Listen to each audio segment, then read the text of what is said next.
Hello all, എല്ലാവർക്കും ഐപ്ലസിന്റെ പുതിയൊരു വീഡിയോയിലേക്ക് സ്വാഗതം.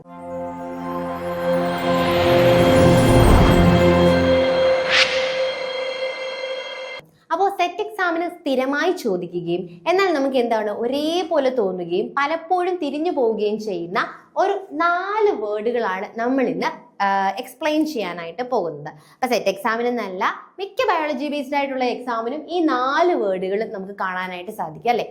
അപ്പോൾ ഈ 4 വേർഡുകളും ഒരേപോലെ എല്ലാത്തിനെയും ആദ്യം ബയോയിൽ സ്റ്റാർട്ട് ചെയ്യുന്നതുകൊണ്ട് തന്നെ ചെറിയ രീതിയിൽ എന്ത് ചെയ്യാം, പലരിലും ഒരു കൺഫ്യൂഷനുകൾ ഉണ്ടാക്കുന്ന വേർഡുകളാണ് ഇവ. അപ്പൊ നമുക്ക് നോക്കാം. Bio magnification, bio remediation, bio fortification, bio transformation. അപ്പോൾ ഒരു തവണ ഒരു ക്വസ്റ്റ്യന്റെ 4 ഓപ്ഷൻ ആയിട്ടും ഈ 4 വേർഡുകളുമായിരുന്നു കൊടുത്തിട്ടുള്ളത്. അപ്പൊ നമുക്ക് നോക്കാം. ഫസ്റ്റ് ബയോ മാഗ്നിഫിക്കേഷൻ നിന്ന് സ്റ്റാർട്ട് ചെയ്യാം അല്ലെ. എന്താണ് bio magnification? It is the process where toxic substance like pesticides and heavy metal became increasingly concentrated in organisms as they move up the food chain അല്ലെ. നമ്മൾ വളരെ കൊച്ചു ക്ലാസ്സുകളിൽ തൊട്ട് പഠിക്കുന്ന ഒരു ടേം ആണ് ബയോ മാഗ്നിഫിക്കേഷൻ. അതായത് എന്തെങ്കിലും ടോക്സിക് സബ്സ്റ്റൻസ്, അതായത് DDT പോലെയുള്ള ടോക്സിക് സബ്സ്റ്റൻസുകൾ എന്ത് ചെയ്യുന്നു, ഓരോ ട്രോഫിക് ലെവൽ കഴിയും തോറും അവയുടെ കോൺസെൻട്രേഷൻ എന്ത് ചെയ്യാണ്, ഇൻക്രീസ് ചെയ്തുകൊണ്ടേയിരിക്കുകയാണ്. അതായത് ഫോർ എക്സാമ്പിൾ നമ്മളിപ്പം വാട്ടറിൽ എങ്ങനെയോ ഒരു കുറച്ച് DDT എത്തിയെന്ന് വെച്ചോ. സോ അവിടുത്തെ ഫൈറ്റോ പ്ലാങ്ടൺസിനെ അബ്സോർബ് ചെയ്യുന്ന എമൗണ്ടിനേക്കാൾ കൂടുതലായിരിക്കും സൂപ്പ് പ്ലാങ്ടൺസ് നെക്സ്റ്റ് ട്രോഫിക് ലെവലിലേക്ക് എത്തുമ്പോൾ. അതിലും കൂടുതലായിരിക്കും സ്മോൾ ഫിഷസിൽ, അതിലും കൂടുതലായിരിക്കും ലാർജ് ഫിഷസിൽ. അതിൽ ഈ ലാർജ് ഫിഷസിനെ കൺസ്യൂം ചെയ്യുന്ന ബേർഡ്സിൽ എന്തായിരിക്കും, ഏറ്റവും ടോപ്പ് ലെവലിലായിരിക്കും ഈ DDTയുടെ കണ്ടന്റ് എന്ന് പറയുന്നത്. അപ്പൊ ഒരു ടോക്സിക് സബ്സ്റ്റൻസിന്റെ അക്യുമുലേഷൻ ഓരോ ട്രോഫിക് ലെവൽ കഴിയും തോറും ഇൻക്രീസ് ചെയ്യുകയാണ്. ആ പ്രോസസ്സിനെയാണ് നമ്മൾ എന്തെന്ന് വിളിക്കുന്നത്, ബയോ മാഗ്നിഫിക്കേഷൻ എന്ന് വിളിക്കുന്നത്. ക്ലിയർ ആയില്ലേ? ബയോ മാഗ്നിഫിക്കേഷൻ എന്ന് പറയുമ്പോൾ ടോക്സിക് സബ്സ്റ്റൻസുകൾ ഓരോ ട്രോഫിക് ലെവൽ കഴിയും തോറും കൂടുന്ന പ്രൊസീജിയർ. അപ്പൊ ആ ഒരു ടേം നിങ്ങൾക്ക് ക്ലിയർ ആയി എന്ന് വിശ്വസിക്കുന്നു. അപ്പൊ നമുക്ക് അടുത്ത ടേം നോക്കാം. ബയോ റെമഡിയേഷൻ അല്ലെ. ബയോ റെമഡി എന്ന് പറയുമ്പോൾ നമ്മുടെ ഒരു പരിഹാരമാണ് അല്ലെ. ബയോ ജീവനുള്ള എന്തിനെയോ യൂസ് ചെയ്തുകൊണ്ട് നമ്മളൊരു പരിഹാരം കണ്ടെത്തുന്നു. അതായത് നമ്മുടെ ലിവിങ് ഓർഗാനിസംസ് ആയിട്ടുള്ള ബാക്ടീരിയാസിനെയോ ഫംജൈസിനെയോ ഒക്കെ ഉപയോഗിച്ച് കൊണ്ടിട്ട് നമ്മൾ എന്ത് ചെയ്യുന്നു, പൊല്യൂട്ടഡ് ആയിട്ടുള്ള ഒരു ഏരിയ അല്ലെങ്കിൽ ഒരു പൊല്യൂട്ടഡ് എൻവയോൺമെന്റിനെ ലെസ് പൊല്യൂട്ടഡ് ആയിട്ട് കൺവേർട്ട് ചെയ്യുന്നു അല്ലെ. കംപ്ലീറ്റ്ലി നമുക്ക് മാറ്റാൻ പറ്റില്ലെങ്കിലും ഹെവിലി പൊല്യൂട്ടഡ് അല്ലെങ്കിൽ വളരെയധികം കണ്ടാമിനേറ്റഡ് ആയിട്ടുള്ള ഒരു ഏരിയനെ ക്ലീനപ്പ് ചെയ്ത് ലെസ് കണ്ടാമിനേറ്റഡ് ആക്കുവാനായിട്ട് ബയോളജിക്കൽ ഓർഗാനിസംസ് ആയിട്ടുള്ള ബാക്ടീരിയനെയും ഫംജൈസിനെയും യൂസ് ചെയ്യുന്ന ആ ഒരു മെത്തേഡിനെയാണ് നമ്മൾ എന്തെന്ന് വിളിക്കുന്നത്, ബയോ റെമഡിയേഷൻ എന്ന് വിളിക്കുന്നത്. ക്ലിയർ ആയോ? Bio remediation. So bio magnification, bio remediation അല്ലെ. കേൾക്കുമ്പോൾ ഒരേപോലെ തോന്നുമെങ്കിലും രണ്ടും തമ്മിൽ എന്തെങ്കിലും ബന്ധമുണ്ടോ? ഇല്ല, രണ്ടും ഡിഫറെന്റ് ആയിട്ടുള്ള ടേമുകളാണ്. Next term bio fortification. ഇതാണ് സ്ഥിരമായിട്ട് ചോദിച്ചുകൊണ്ടിരിക്കുന്നത്, bio fortification.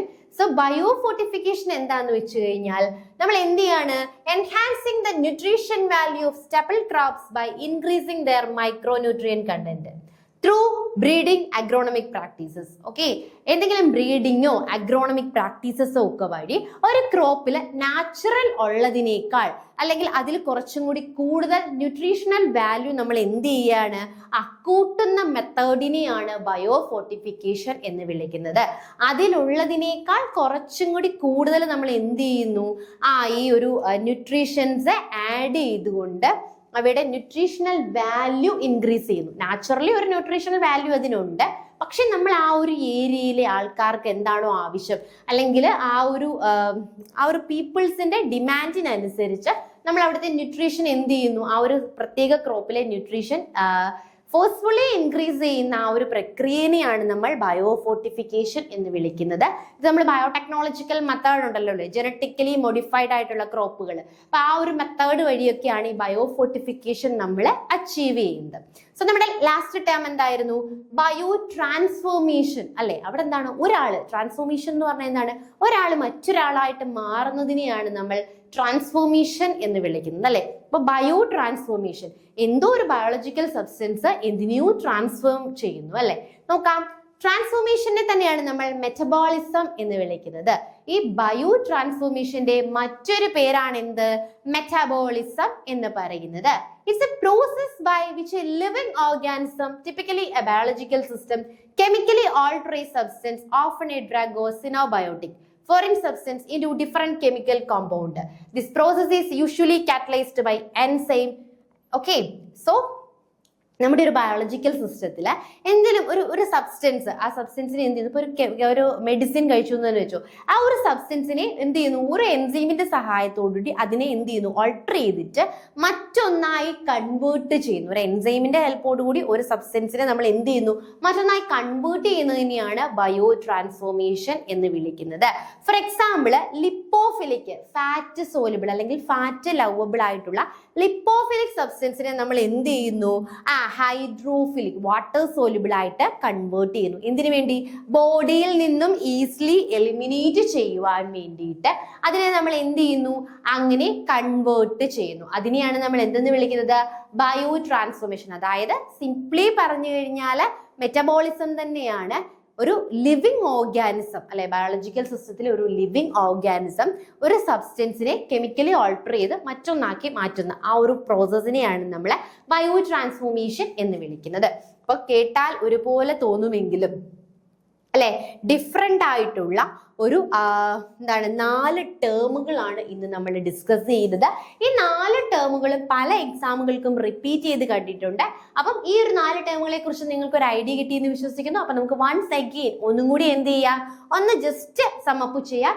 So bio magnification എന്ന ടേം കൊണ്ട് അർത്ഥമാക്കുന്നത് ഓരോ ട്രോഫിക് ലെവൽ കഴിയും തോറും അടിയുന്ന ടോക്സിസിറ്റിയുടെ എമൗണ്ട് എന്ത് ചെയ്യുന്നു, കൂടിക്കൊണ്ടിരിക്കുന്നു.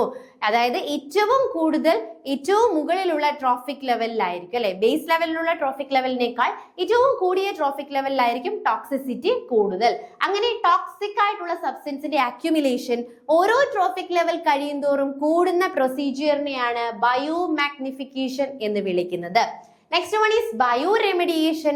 ബയോളജിക്കൽ ഓർഗാനിസംസ് ആയിട്ടുള്ള ബാക്ടീരിയാസിനെയോ ഫംഗീസിനെയോ ഉപയോഗിച്ചു കൊണ്ടിട്ട് കണ്ടാമിനേറ്റഡ് ആയിട്ടുള്ള എൻവയോൺമെന്റിനെ ലെസ് കണ്ടാമിനേറ്റഡ് ആക്കി കൺവേർട്ട് ചെയ്യുന്ന അല്ലെങ്കിൽ എൻവയോൺമെന്റൽ ക്ലീനിങ്ങിനായിട്ട് ബയോളജിക്കൽ ഓർഗാനിസംസിനെ യൂസ് ചെയ്യുന്നതിനെയാണ് ബയോ റെമഡിയേഷൻ എന്ന് വിളിക്കുന്നത്.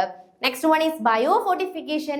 ബയോ ഫോർട്ടിഫിക്കേഷനിൽ എന്താണെന്ന് ചോദിച്ചു കഴിഞ്ഞാൽ ഒരു ക്രോപ്പ്, ആ ക്രോപ്പിനുള്ള ന്യൂട്രീഷണൽ വാല്യൂയേക്കാൾ കുറച്ചും കൂടി അഡീഷണലി നമ്മൾ എന്ത് ചെയ്യുന്നു, അതിന്റെ ന്യൂട്രീഷണൽ വാല്യൂ ബയോടെക്നോളജിക്കൽ മെത്തേഡുകൾ ഉപയോഗിച്ചുകൊണ്ട് ഇൻക്രീസ് ചെയ്യുന്നു അല്ലെങ്കിൽ എൻഹാൻസ് ചെയ്യുന്ന മെത്തേഡിനെയാണ് നമ്മൾ ബയോ ഫോർട്ടിഫിക്കേഷൻ എന്ന് വിളിക്കുന്നത്. Next bio transformation is also known as metabolism. ഒരു പ്രൊഡക്റ്റിനെ നമ്മൾ എന്ത് ചെയ്യുന്നു, എൻസൈംസിന്റെ സഹായത്തോടു കൂടി മറ്റൊന്നായിട്ട് കൺവേർട്ട് ചെയ്യുന്നു അല്ലെ, ഡ്രഗുകളുടെ ഒക്കെയാണ് എക്സാമ്പിൾ. സോ അതെന്ത് ചെയ്യുന്നു, കൺവേർട്ട് ചെയ്യുന്ന ആ ഒരു ടെക്നിക്കാണ് ബയോ ട്രാൻസ്ഫോർമേഷൻ എന്ന് വിളിക്കുന്നത്. സോ നമ്മൾ ഇന്ന് ഡിസ്കസ് ചെയ്ത 4 ടേമുകളും നിങ്ങൾക്ക് മനസ്സിലായെന്ന് വിശ്വസിക്കുന്നു. അപ്പം എല്ലാവരുടെയും പ്രിപ്പറേഷൻസ് ഒക്കെ നല്ല രീതിയിൽ പോകുന്നു എന്ന് വിശ്വസിക്കുന്നു. Thank you all.